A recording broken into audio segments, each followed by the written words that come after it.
Hi, my name is Tammy Cates. I am a rap facilitator. I'm creating this video as part of the interview process for an advanced rap training. I'd like to share a little bit about myself. My name is Tammy Cates. I have been in recovery from substance abuse for the last 22 years. Recently, after I got clean and sober, I went to work in the mental health industry, and I realized that I too had a mental illness, that people who were healthy didn't have problems getting up in the morning. They didn't have to work on feeling okay every day. They didn't feel anxious or shy all the time. I just began to realize that there were some things about me that needed a lot of support. So I ended up in treatment with my primary care doctor to get medication, and I learned all I could through my job. And I felt very fortunate because I was able to get a lot of the things that I needed at work, an understanding about recovery. About 4 years ago, I began working with another part of my job, another place in my job, a peer ran team, and I got the opportunity to go to a rap facilitation training and become a rap trainer. And I've learned so very much since I've been a rap trainer. Every single day I learn how to put more in my toolbox. And not just that, but I continue to become refamiliarized with it. It's not just like a tool that I get and I put in my drawer and I save it for a rainy day. It's having a rap program is more like having a whole entire way to live my life, and it's incredible. I have certainly come a long way since I've gotten rap in the last couple of years. So the first thing I'm going to talk to you about is the 5 key concepts of rap, and the first one is hope. Hope is like the pillar of the rap program. I believe that there are a few ways to get hope. I think that, reacquainting yourself from the things that you've done well in the past kind of helps me to feel more hopeful. I often don't feel hopeful when things are going bad, but if I can think about things that have happened in the past, things I've gotten through, then I can feel more hopeful. So I think that that's one way for people to gather hope. And I think another way is having people around you that believe in you and to inspire you to become more hopeful. And I think that it's really, really important for everybody to be able to tap into that nexus of hope that each of us have. The next one is personal responsibility. I've never gotten anywhere when I blamed other people for my problems. I have to look at things that have gone on in my life and take responsibility for it. And then I have to spearhead my challenges to getting well. Nobody can do that for me. And recovery is just a much better place when I'm taking personal responsibility for my sobriety, for my wellness. I have diabetes, so I have a rap plan for my diabetes. I can't make anybody else responsible for that. It has to be me. The next key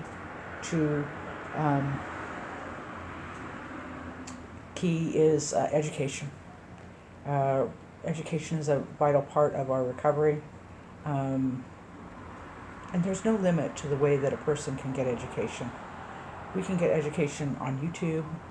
We can get education from our friends, our family, our counselors, our doctors.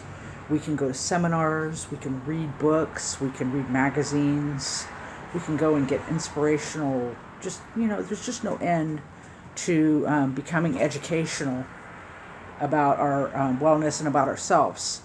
And the only way that I get well is to know as much as I can about what I'm trying to change, and that really works for me. Um, Another key concept is self-advocacy. Self-advocacy is knowing your rights, being able to express how you feel, share what you want, specifically what you want, and really, going with it, staying with that desire. So if you can advocate for yourself, you're going to be able to be healthier, and you're going to be able to do a much better job of caring for yourself if you know how to set those healthy boundaries with other people and really get your needs met. And the fifth one is support.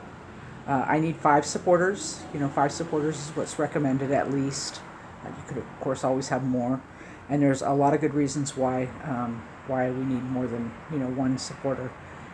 One reason is, for me, I have like a lot of denial, so I might need 5 people to tell me in 5 different ways why a good way of doing things, because I get stuck when my mind is stuck on something that's not healthy for me. If I can listen to 5 people give me 5 different ideas on what might be better, I might be willing to take something home from that.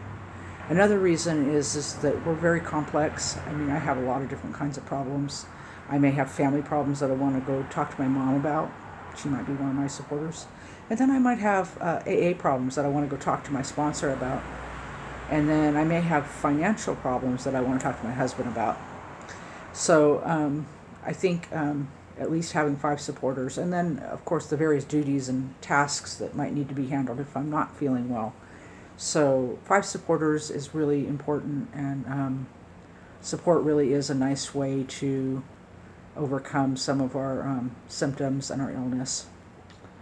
So those are the key concepts to the wellness, the RAP program. And the next part is our wellness toolbox. Our wellness toolbox can be a multitude of many tools. Some of the tools that we've learned about in the past, maybe things that have worked for us in the past that maybe wouldn't even work for anybody else. Maybe I know people that say, well, I just want to sit in a dark room, and then other people want to be around other people. Me, I like to spend time with my pets. That's a tool for me. And getting out and just being with my girlfriends sometimes is a tool for me. And there are just a multitude of different tools. There's grounding. There's peer interventions where you talk to peers and discuss things with peers, having peer counseling sessions. There's actually going to your counselor and talking to them. There's leaving a bad scene, just getting away from something that's unsafe or not healthy for me. That's another one of my skills. So that's kind of a wellness toolbox. And then it can be done in like list form. You could put all your tools in a box to help you remember. You could put them on the refrigerator. You can do any of those things. So the next part of a RAP program is our daily maintenance plan. And the first thing we do is we list everything that we know about ourselves when we're well. And I think that the reason that this is a good idea is so that we can remember when we're well, and also so that people around us, supporters, that know us can kind of know when we're well and what we look like, and that way if we start moving towards unwell, they can move into helping us. There's 3 sets. There's three portions of this. What I'm like when I'm well. The second one is things that I need to do every day to be well, and that's like get up, take a shower, spend some time meditating, spend 15 minutes with my puppy, go to work, 5 days a week, spend an hour a day to myself doing, maybe I like to play on the computer. So these are the things that I do every single day to keep me well. And they're different for everybody. Every single person has a different set of things that they do to stay well every day. And then the third thing is things that I do to stay, that I might do to stay well. And now these are different than the other things. And the reason they're different is that they're things that I do to stay well, but they're not things that I do every day. Like I might make an appointment with my peer to do a peer counsel session with one of them, where I sit and spend an hour with them, or I may go for a walk on the bluffs. It isn't something I do every day, but maybe that day that's something that's going to make me feel better. I may go for a ride on my bike. I may go to the gym. These are things that I may do, but they're not necessarily things that I do every single day. So they're a little different in that aspect. The next thing are triggers. These are internal things. Triggers are internal, and they could be things like feeling anxious or feeling overwhelmed by things that are going on. And then I need to create an action plan for that trigger, like deep breathing or going for a walk. I start feeling anxious, I should go for a walk. Or I start not maybe feeling confused, I maybe write some things down on a piece of paper to kind of help me to make things more orderly. And then the next thing I need to do is write down how I know when things are starting to break down. And they might be, maybe I'll lose my temper. Maybe I'll start isolating. Things that, they're not terribly bad, but they're not great. And they're things that I need to pay attention to. And then I need to create an action plan, like, losing my temper. Maybe I need to talk to somebody who really understands what I'm going through, help me sort out things, somebody I trust. Or maybe I need to leave the situation if I'm acting out in anger, or maybe even take a nap or shower, or whatever it is that helps me to cope with those those things that say to me that things are starting to break down. The next part of the WRAP plan is the crisis plan, and this is the only part of the plan that you actually absolutely have to share with somebody in order to get help, and you need to get their buy-in. So if you're going to do a crisis plan, then you want to ask people if it's something that they would like, if they'd like to be part of it, and let them know what you would expect from them, and even share the crisis plan with them. So that's kind of what a crisis plan kind of is a plan to help us develop a crisis plan so that people know how to help us when we're really not well. And the first part of that plan is listing again things, what I'm like when I'm well. And when I'm well, I'm happy and I feel good, and I engage with other people. I don't isolate. I like to spend time with my puppies and my family, and I'm usually pretty engaging. Signs that supporters need to know when to take over. For me, if I've started maybe using drugs, that might be a time where somebody might need to take over. Or maybe I haven't gone to work for 3 days. That might be a sign that somebody really needs to come and take over and help me. Part number 3 is figuring out who needs to do what task. Some of the things that you might want somebody to come in to do is maybe help you feed your dog, or watch your kids for an hour, or pick your kids up from school maybe, or just whatever it is that's kind of, you're not doing well and you might need some help. Number 4 is medications. Fourth thing is writing down all your doctors, all the medications that you take, all the different changes that you've had, medications that you don't want on your list and the reasons why you wouldn't want them on there, emergency medications that have been helpful. And that part of the list needs to be updated pretty frequently because we often have changes to our medications. So that's kind of something that really needs to be updated often. What treatments are helpful is number 5. And like for me, I really like pet therapy. I really like to spend time with my dog. My dog gives me a lot of comfort, and my husband, he knows this about me. And but a lot of people like massages, and some people like to go to AA and NA. I do enjoy going to NA and AA.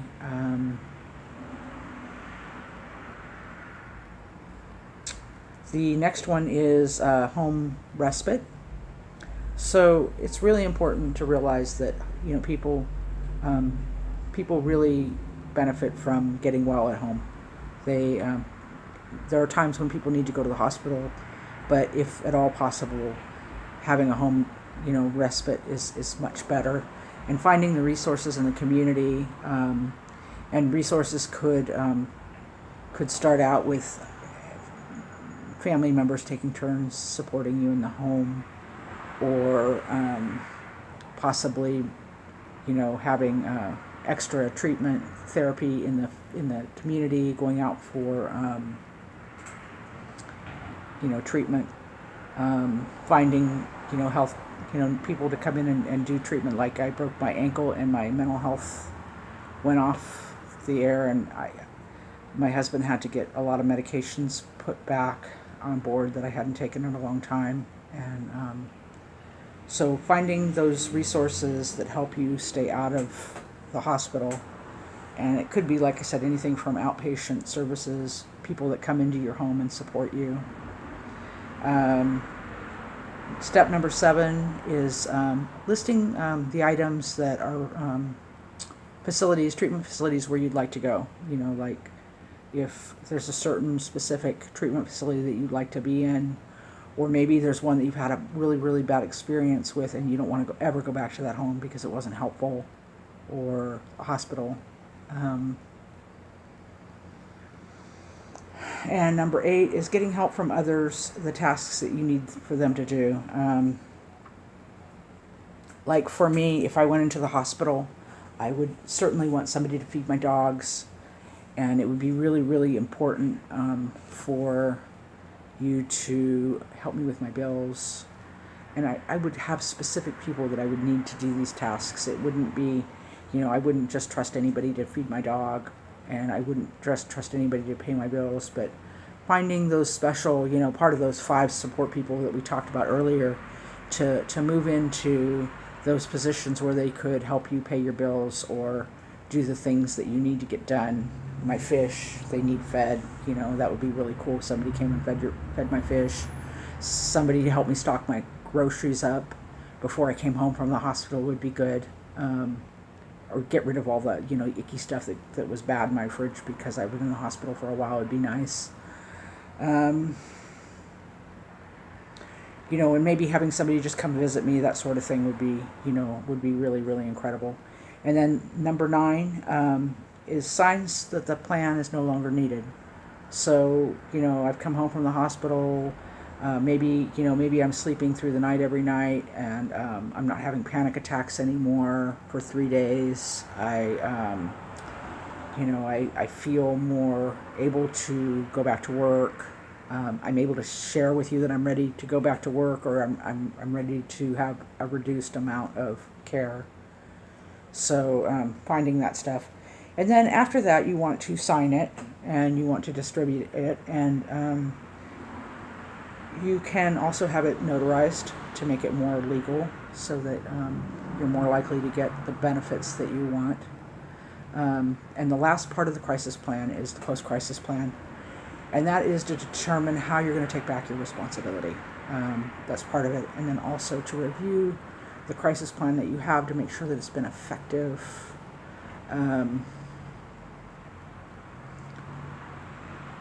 How to put your life back together. Maybe you're going to go back to work part-time. Maybe you're going to go to work full-time, but you're not going to be able to, you're going to have to limit the contact you have with portions of your work.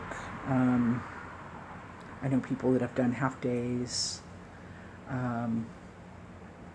Just whatever it is that you feel like. Maybe you're able to go back to work, but maybe you're still not able to pay your bills. Or maybe you're able to take care of start taking over the care of your pets, but you need some other sort of help, like somebody to come and talk to you every day for half hour. Whatever it is that you need in your post-crisis plan to make it more successful so that you don't feel so overwhelmed taking back all that responsibility.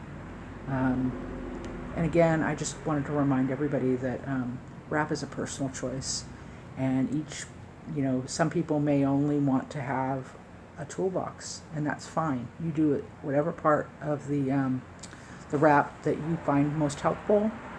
And thank you so much for watching. Have a great day. Bye.